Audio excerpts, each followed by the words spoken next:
네, 안녕하십니까. 아프리카 지역본부장 이승입니다.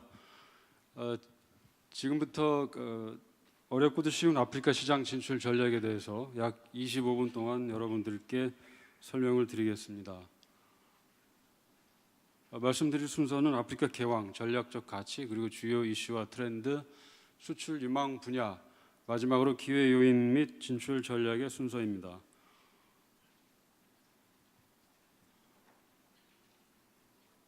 이 자리에 참석하신 많은 분들이 참석하셨는데 아마 아프리카에 대해서 어떤 이미지를 갖고 계신지, 제 나름대로 그동안 또 무역관에서 경험하면서 한국 분들 만나 뵙고 어떤 이미지가 일반적으로 가지고 있는지 생각을 해보았는데, 아프리카 대륙이 검은 대륙입니다. 눈물을 흘리고 있습니다.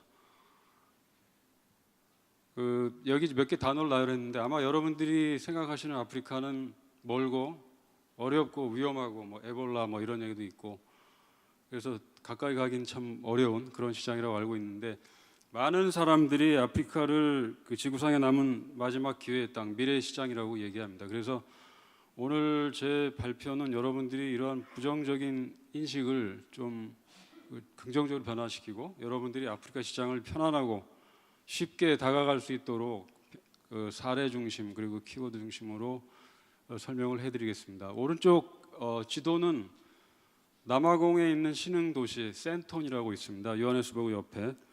거기에 야경 모습입니다. 저희 무역관 건물이 그 가운데 있는데요. 여느 서구에 있는 도시 야경보다 결코 떨어지지 않습니다. 그렇습니다. 아프리카는 더 이상 멀고 어렵고 위험한 곳이 아닙니다.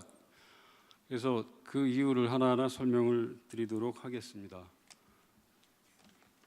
아프리카는 면적이 30억 3,700만 평방미터로 아시아 다음으로 큰 면적을 가지고 있습니다. 그리고 54개 국가가 있고 12억 6천만 명의 인구를 가지고 있습니다. 사용하는 언어가 1,500개, 그리고 부족수는 3,000개라고 했는데 사실 5,000개라는 얘기도 있고, 정확한 통계는 아프리카에서 얻기가 어려우니까. 그리고 여전히 빈곤율이 약 50% 육박할 정도로 높고, GDP가 전 세계의 2.7%에 불과합니다. 그리고 평균 수명은 이제 겨우 60세를 넘길 정도로 열악한 사정이고, 전 세계 자원의 약 30%가 아프리카 대륙에 부전되어 있습니다. 인구를 좀 더 자세히 살펴보면 2030년이 되면 약 20억 명이 되고 중산층이 5억 명, 그리고 중위연령은 오히려 23세로 낮아진다는 전망입니다. 그래서 인구가 폭발적으로 늘어나면서 더욱더 젊어지는 그런 대륙이라고 할 수가 있겠습니다. 경제 성장 추이를 보시면 전 세계가 불황을 겪었던 2016년도에 아프리카도 불황을 겪었는데, 제일 아래 뾰족하게 나온 요거는 아프리카의 이제 자원에 의존한 국가들입니다. 앙골라, 나이지리아 이런 나라들 더욱더 큰 타격을 받았고, 요 회색 부분은 전 세계 평균치입니다. 그래서 자원에 의존하지 않은 제일 위에 요 녹색 요 부분은 케냐나 탄자니아, 에티오피아, 요 동북아프리카의 고성장 지역입니다. 그래서 금년 이후부터는 약 4% 내외 성장을 할 것으로 전망을 하고 있습니다. 그리고 아프리카에는 여러 나라가 있지만 나이지리아, 남아공, 앙골라 이들 3개 국가의 GDP를 합하면 전체의 절반을 넘습니다. 그리고 경제 성장률도 국가별로 차이가 심합니다. 이건 세계은행이 분류한 표인데요. 고성장 지역, 케냐, 코트디부아르, 세네갈 이쪽이 있고, 짐바브웨가 지금 거의 무가베가 물러난 이후에도 경제가 회복할 기미를 보이지 않고 있는데 도태 이런 식으로 분류를 해놨습니다. 아프리카 교역 동향입니다. 아프리카는 앞서도 말씀드렸듯이 자원이 많고, 그래서 자원에 의존한 경제 구조를 가지고 있고 세계 자원의 공급 기지 역할을 해왔습니다. 그런데 2015년부터 자원 가격이 떨어지면서 무역 수지가 적자가 되고 경제가 어려움을 겪었습니다. 좀 지나간 통계이긴 하지만 2017년도 전체 수출액이 3,600억 달러, 그리고 2018년도엔 이거보다 한 1,000억 달러 정도 더 되는데, 작년도 우리가 6천억 달러를 돌파한 거에 비하면 그렇게 큰 수치는 아닐 거라고 생각이 됩니다. 다음은 아프리카 대륙에 유입되는 그 외국인 투자 외국인 직접 투자 유입 금액인데요. 2017년 기준으로 전년 대비 약 금액 기준으로 27%가 줄었습니다. 이것은 자원 가격이 하락함에 따라서 대규모 인프라에 대한 투자가 줄어들고 대신에 그 프로젝트 건수를 보면 같은 기간 동안에 약 6%가 늘어난 것으로 집계가 되고 있습니다. 이것은 그 자원 개발 투자에서 투자 중심이 이제 제조업이나 소규모 그런 다른 분야 서비스 분야의 투자가 늘어나고 있는 걸로 분석이 되고, 특히 동북아프리카 지역이 이 대부분의 케냐 같은 경우가 상당한 그 투자 유치 건수를 기록했는데 새로운 투자 희망 지역으로 부상을 하고 있습니다. 다음은 전반적으로 아프리카와 비즈니스를 할 때 우리가 유념해야 할 위협 요인을 몇 가지로 정리를 해보았습니다.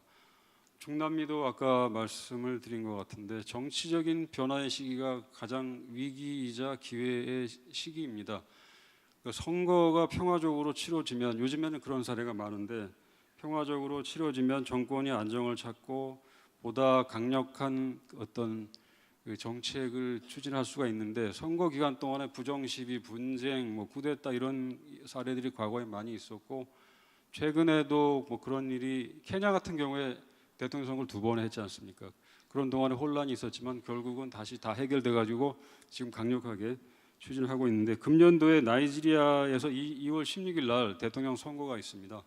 그리고 5월 달에는 남아공에 총선이 있고, 총선이 결국은 의원내각제이기 때문에 대통령 선거하고 똑같은데 많은 분들은 지금 현 정부 나이지리아 정권 교체 가능성이 있고 남아공은 그대로 ANC가 집권할 것으로, 그렇지만 선거를 앞두고 정책이 상당히 그 포퓰리즘적인 그런 것들 때문에 확정이 되지 않고 무리한 그런 것들도 있고 해서 5월 이후가 되면 좀 불확실성이 해소가 되고 이것도 더 긍정적으로 기여할 것으로 보이고, 그리고 대부분의 아프리카 국가들이 만성적인 그 외환 보유가 부족입니다. 그래서 환율이 극심하게 변동을 합니다. 남아공만 해도 작년 2월 이후에 20% 정도 평가가 절하되고, 하루에 거기 그 정부가 환율 방어를 안 한답니다. 그냥 그대로 바로 시장에 반영이 되고, 또한 그 외환 보유가 부족하기 때문에 국가 신용도도 낮고,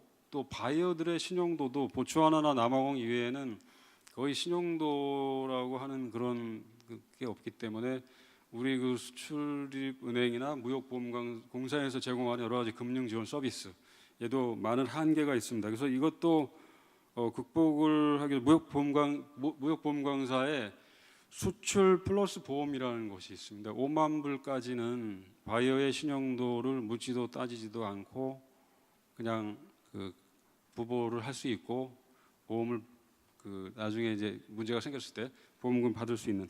그래서 그게 불안하면, 바이어를 잘 모르겠다 불안하면 요걸 좀 이용을 해서 초기에 한번 확인을 하고 하는 방법도 좋을 것 같고, 그리고 높은 채무가 모든 국가들의 공통 사항인데 최근에 그 중국 1대1로 해가지고 인프라 개발에 막대한 차관을 제공해서 각국의 공공 채무가 눈덩이처럼 불어나서 이것이 또 사회적인 불안 요인이 되고 있기도 하고, 최근에는 중국과의 계약을 파기하는 사례도 좀 나오고 있습니다.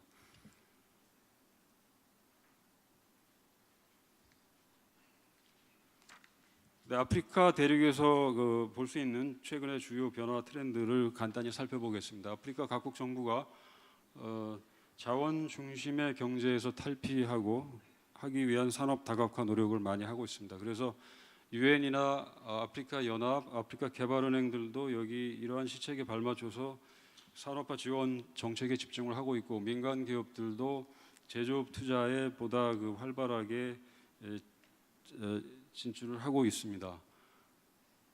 이와 관련해서 산업 다각화를 위해서 가장 필요한 그 인프라, 기본적인 기반 시설 확충 수요도 많이 늘어나고 있고, 특히 에너지, 운송 이런 분야에 대한 수요가 늘고, 동북아프리카 고성장 지역에서 이러한 것들이 많이 일어나고 있습니다. 두 번째는 아프리카 대륙에서 경제 공동체 결성을 위한 그 노력이 이전에 비해서 훨씬 더 작년도에 적극적이 돼가고 있다 하는 것입니다. 이것은 가장 궁극적인 목적은 시장 통합과 영내 교역으로 증진하기 위한 것인데, 현재 아프리카 대륙에는 AU에서 인정하는 8개 경제 권역 경제 공동체가 있습니다. 근데 이것은 국가별로 그 경제 규모도 다르고 발전 정도도 좀 차이가 있고 세부적인 민감 사항에 대한 합의도 좀 덜 진행이 됐고 해서 큰 소기의 성과를 많이 거두지 못하고 있는데, 2018년 작년도에 아프리카 대륙에서 하나의 획기적인 일들이 일어나고 있습니다.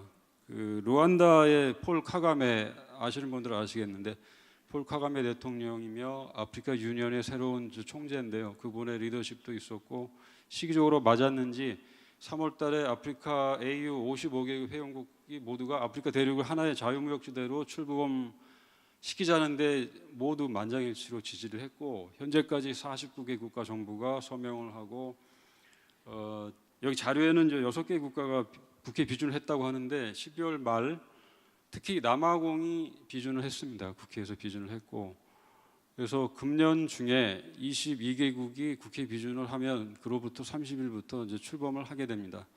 이게 출범이 되면 WTO 이후에 가장 큰 자유무역지대가 출범을 하는 의의를 가지고 있고, 아프리카 영내 교역 규모도 늘어날 것이고, 이와 같은 내수 시장이 커짐에 따라서 외국인 투자도 많이 늘어날 것으로 많은 분들이 얘기하고 있습니다. 물론 그 아프리카 인프라 시설이 전반적으로 열악하고 비관세 장벽이나 노동력 이동에 대한 각국의 그 거부감도 있습니다. 그런 것들을 민감한 부분들을 해결하기 위한 시간이 많이 걸릴 것이기 때문에 장기적으로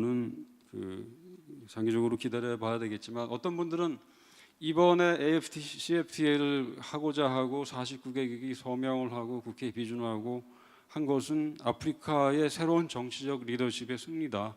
이런 일들이 아프리카 대륙에서 없었다. 그런 얘기를 하고 있습니다.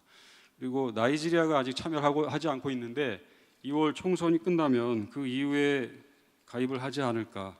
여러 자료를 통해서 제가 생각해 볼 때는 그 이후에 가입을 하지 않을까 싶습니다. 지금은 국내 그 어떤 특정 제조업 노조들이 반대를 해서 아직 가입을 못하고 있습니다.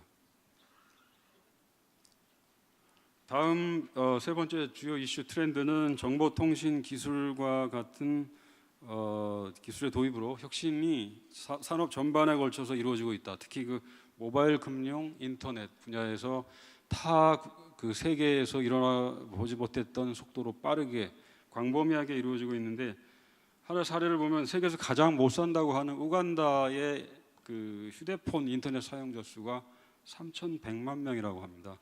인구가 4,500만 명인데 이것은 아마 말도 안 된다고 생각하시는 분들이 이 자리에 많이 계실 것 같습니다.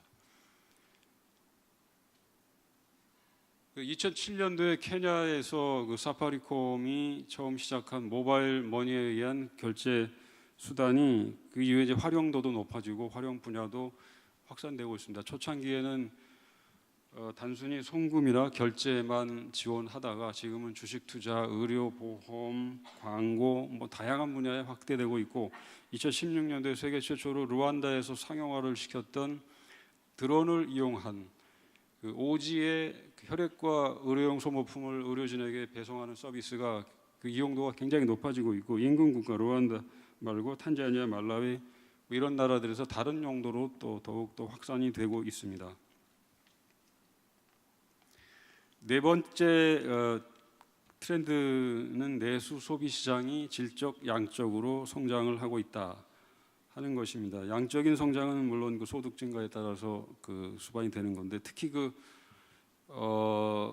아직 남아공에는 동남아와 같은 한류는 없습니다. 근데 작년 11월달에 케이프타운에서 저희가 그 소비재 대전 행사를 했는데, 그때 확인한 바로는 BTS 아미가 자발적으로 약 2만 명이 지금 결성이 돼가지고 자기들끼리 모임도 하고 한국말로 대화하고 노래도 하고, 정말 그런 분위기 속에서 한국의 그 음식이나 화장품에 대한 관심도 높아지고 있고, 작년도 남아공을 방문한 한국인 수가 2만 명을 넘는다고 합니다.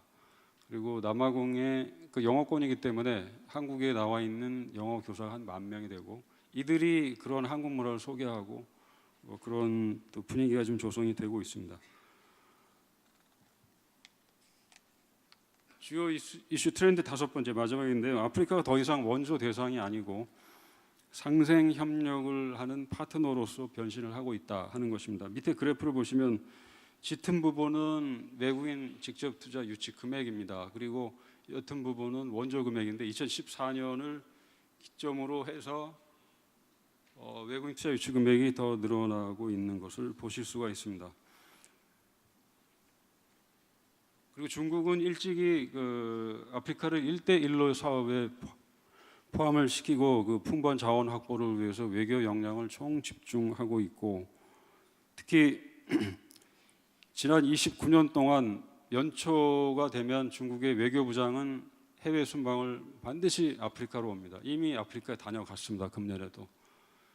그리고 밑에 지도는 작년 집권 2기를 맞이했던 시진핑 주석이 2기 이후에 최초로 아프리카를 또 방문해서 갔던 지역인데, 세네갈, 남아공, 루안다, 모리셔스 이 4나라를 갔다 왔고, 이 밖에 유럽, 아시아, 중동 국가들도 아프리카와의 파트너십을 구축하기 위해서 여러 가지 노력을 기울이고 있습니다. 다음은 유망 분야입니다. 이것은 코트라가 축적한 데이터를 가지고 빅봇을 돌려서 중소중견기업들이 아프리카 진출하기에 유망한 분야를 5개를 선정했습니다. 소비재, 에너지 인프라, 의료기기, 의약품, 방산보안, ICT.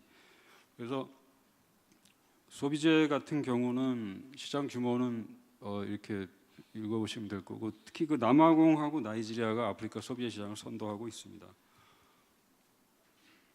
이 그림은 작년도에 그 코트라 지역본부가 아프리카 전체 소비재 시장 보고서를 만들었는데, 아프리카 신흥 중산층 블랙 다이아몬드라고 하는데요. 젊은 남성과 여성 그림으로 이들이 선호하는 몸에 걸치는 소비재 유형, 그리고 각각의 시장 특성을 재미있게 설명을 한 건데, 이것은 그 코트라 홈페이지 가시면 전체 보고서를 다운로드 받으실 수가 있습니다.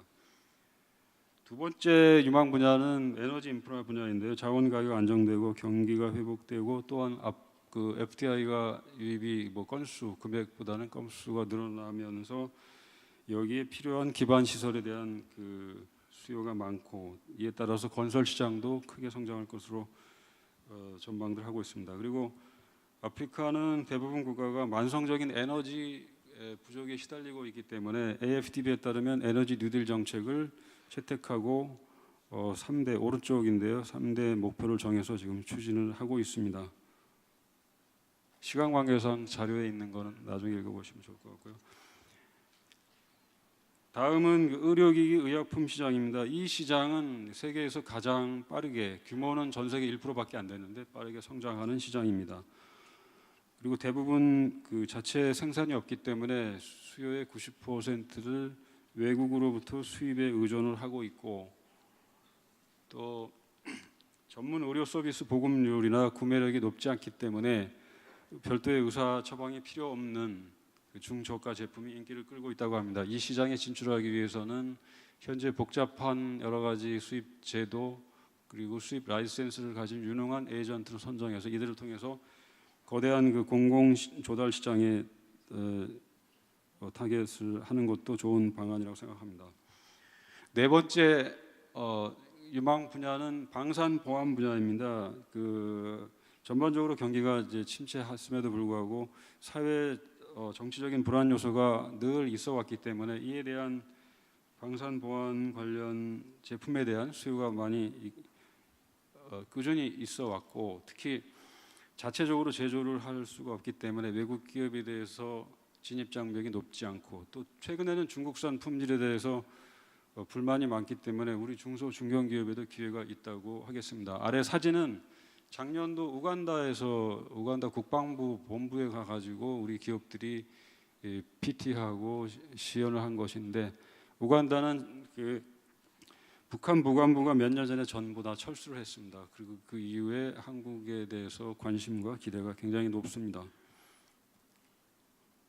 다음은 ICT 정보통신기술 분야인데, 앞서도 말씀드렸듯이 ICT 시장 그리고 모바일 금융 시장은 전 분야에서 확산이 굉장히 빠르게 진행이 되고 있고, 특히 이제 공공 부문에서 정부 서비스에 대한 그 투명성 제고, 정보 접근성 향상을 위해서 전자정부 도입에 앞다투어 진행을 하고 있고, 실제로 우리 중소기업들이 수주를 한 사례도 계속 나오고 있습니다. 아래 그림은 작년도 잠비아 루사카에서 재난관리 ICT 수주 사절단 사업을 소개한 것이고, 작년 말에 마무리가 안 됐고 금년에도 계속 진행이 될 것입니다. 마지막 기회 요인과 진출 전략입니다. 이것은 키워드 중심으로 설명을 드리고 각각의 실제 사례를 하나씩 소개를 해드리겠습니다. 먼저 첫 번째는 현지 파트너와의 협력을 통한 동반 상생 관계를 형성해라 하는 것입니다. 아프리카 각국 정부가 산업화를 위해서 그리고 외국인 직접 투자 유치를 위해서 여러 가지 인센티브 제도를 도입을 하지만 한편으로는 자국 기업의 육성, 자국민들의 생활 개선을 위해서 여러 가지 규제 제도를 도입하고 있습니다. 대표적으로 남아공의 BBB라고 흑인 경제 육성법이라는 것이 있는데, 이와 같은 것을 감안해서 우리 케이블 제조업체 D사가 진출했는데, 초기에는 완제품을 수입해서 판매를 하다가 흑인 파트너와 합작 투자를 해서 외국 기업이 이제 들어가기 어려운 정부 조달 시장에 입찰에 참가해서 매출액 5천만 불 정도를 달성한 사례가 있고요. 오른쪽 사례는 시간 관계상 자료로 대신하도록 하겠습니다. 두 번째 키워드는 시장 수요에 앞서서 선제적으로 사업 기회를 제시하자 하는 것입니다. 아프리카는 전반적으로 산업 발전 단계가 낮고 시장이 미성숙되어 있기 때문에 기존에 있는 기회를 발굴하는 것에 상당한 한계가 있고, 기존에 기회가 있다고 하더라도 이미 진출한 영국, 미국, 일본 이와 같은 기업들이 시장 선점한 상태이니까 이들의 경쟁적 위를 극복하기 위해서 차별화된 전략이 필요한데, 그래서 현지의 특성을 활용한 사업 아이디어나 제안을 우리의 강점을 가진 분야에서 찾아서 주재국 정부, 유관기관 그리고 기업들에게 소개해서 이를 사업화하도록 유도하고, 개중에 EDCF 자금하고도 연결을 해서 우리가 그걸 수주할 수 있도록 여건을 조성하는 그런 방법인데, 그 사례로는 모잠비크 사례가 있습니다. 모잠비크는 아프리카 남동쪽에, 남아공 오른쪽에 있는데요. 금세기 최고의 발견이라고 하는 가스전이 발견이 됐습니다. 2022년부터 본격적으로 생산이 개시가 될 텐데, 우리 한국가스공사에서도 지분 10%를 참여하고 있고, 그래서 가스가 본격적으로 생산될 때쯤 해서 이것을 어떻게 활용하는 사업을, 사실 모잠비크 정부가 큰 아이디어가 없어요. 그래서 코트라하고 기업하고 우리 정부하고 한국이 강점을 가지고 있는 압축 천연가스 버스 기술하고 그 사업을 소개를 했는데 굉장히 반응이 좋아서 지금 환경부 예산 받아서 피저빌리티 스터디 끝나고 사업이 진행되고 있습니다. 나중에 가스 버스 수출까지 아마 어마어마한 금액이 될 것 같은데, 그런 사업을 작년에 이제 했고, 이것을 좀 더 확대하기 위해서 작년 11월 달에 코트라 아프리카 지역본부하고 모잠비크 가스 법인하고 우리 기업들, 현지에 진출한 기업들하고 동시에 케이프타운에서 MOU를 했고, 이러한 사업을 2월 초에 이제 협의회를 거쳐서 대정부 제안할 사업을 협의할 예정입니다. 그리고 세 번째는 현지인들이 불편해하는 순간을 포착하자. 우리가 이미 만들어 놓은 완성품이나 서비스를 들고 아프리카 시장에 가서 그대로 판매하는 서플라이 푸시라고 하죠. 그런 전략보다는 현재 소비자들이 생활에서 느끼는 불편함, 그리고 주머니 사정도 고려하고 그런 거를 철저하게 현지화시킨 제품을 개발해서 디맨드 풀 방식의 전략을 취하는 건데, 이것도 상당히 아마 파괴적 혁신 이런 말도 있는데 그거 개념 비슷한 것 같습니다. 성공 사례는 택시파이라는 차량 공유 서비스 사업인데요. 이게 본사가 에스토니아 탈린에 있습니다. 우버보다 아프리카에 2년 늦게 진출을 했는데 현재 고객 수는 더 많다고 합니다. 현지화 성공 전략으로는 신용카드를 거의 사용하지 않아요, 아프리카에서. 그리고 현금이나 모바일 머니, 이게 텍스트 메시지 기반의 모바일 머니를 사용하는데 그것도 결제 수단으로 포함을 시키고 또 승용차 말고 오토바이 운송 수단도 포함을 시켜서 아마 현지의 소비자들로부터 더욱 더 호평을 받았던 것 같습니다. 시간이 0인데 한 1분만. 네, 네 번째입니다. 선택과 집중을 통해서 한 지역에서 성공한 후에 주변국으로 확산하자 하는 것입니다. 앞서 말씀드렸듯이 아프리카는 54개의 다양한 특성을 가진 또 규모도 다른 국가들이 있는데 정보력이나 자금력 그리고 인력이 중소기업들은 부족하기 때문에 이 모든 국가를 상대로 마케팅을 하기보다는 특정한 좀 가능성 높은 국가를 선택해서 여기에 집중해서 성공 사례를 만들고 거기서 그 얻은 노하우를 인근 국가에 또 확산시키는 그런 전략도 사례가 많이 있습니다. 우리 Y사인데요. Y사는 국내에서 자동차 부분품을 수입을 해서 현지에서 조립 라인을 만들고 완성차를 제조하는 SKD 사업을 하고 있습니다. 처음 남아공에서 시작을 했고 모잠비크, 코트디부아르, 말레, 탄자니아 계속 그런 식으로 확산을 시키고 있습니다. 마지막 사례입니다. 백문이 불여일견 체험형 마케팅인데요. 아프리카의 그 바이어들은 정부나 소비자나 기업이나 구매력이 많이 취약합니다. 그리고 우리 한국산 제품에 대해서 인지도도 많이 낮습니다. 그래서 우선은 우리 제품이 이런 가격이 좀 비싸지만 품질이 좋다는 것을 그들이 인식하도록 하는 것이 중요한데 작년도에 한 18건 사업을 했습니다. CSR 사업인데요.